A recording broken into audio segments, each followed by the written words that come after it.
Praise the Lord. இன்றைக்கு கர்த்தருடைய வசனத்தை நம்ம பார்க்கலாங்களா? சங்கீதம் 3ஆம் அதிகாரம் 6வது வசனம். எனக்கு விரோதமாக சுற்றிலும் படையெடுத்து வருகிற 10,000 பேருக்கும் நான் பயப்படேன். சங்கீதக்காரர் தாவீதுக்கு நிறைய சோதனைகள் வந்துச்சுங்க, நிறைய பிரச்சனைகள் வந்துச்சு. ஆனால் அவர் பயப்படவே இல்லை.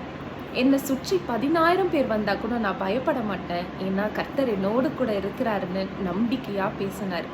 இன்றைக்கு நம்மளோட வாழ்க்கையில் ஒரு சின்ன சின்ன காரியம் வந்தாலும் நம்ம இப்படி இருக்கோமாங்க? நம்பிக்கையோடு சொல்கிறோமா? கிடையாது. ரொம்ப எல்லா சின்ன காரியத்துக்கும் நம்ம ரொம்ப பயப்படுறோம். ஒரு வியாதி வந்தாலோ, இல்லை ஒரு பலவீனம் வந்தாலோ, இல்லை ஆஃபீஸில் ஒரு பிரச்சனையாக இருந்தாலோ, குடும்பத்தில் ஒரு பிரச்சனையாக இருந்தாலும் நம்ம பயப்படுறோம்.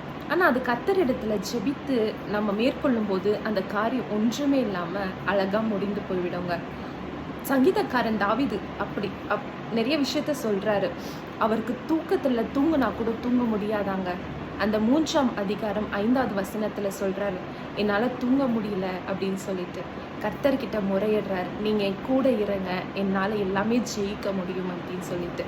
இன்றைக்கு நீங்களும் நானும் அப்படியாக ஜெபிப்போம், கர்த்தரிடத்தில் ஜெயத்தை பெற்றுக்கொள்வோம். God bless you. தேங்க்யூ.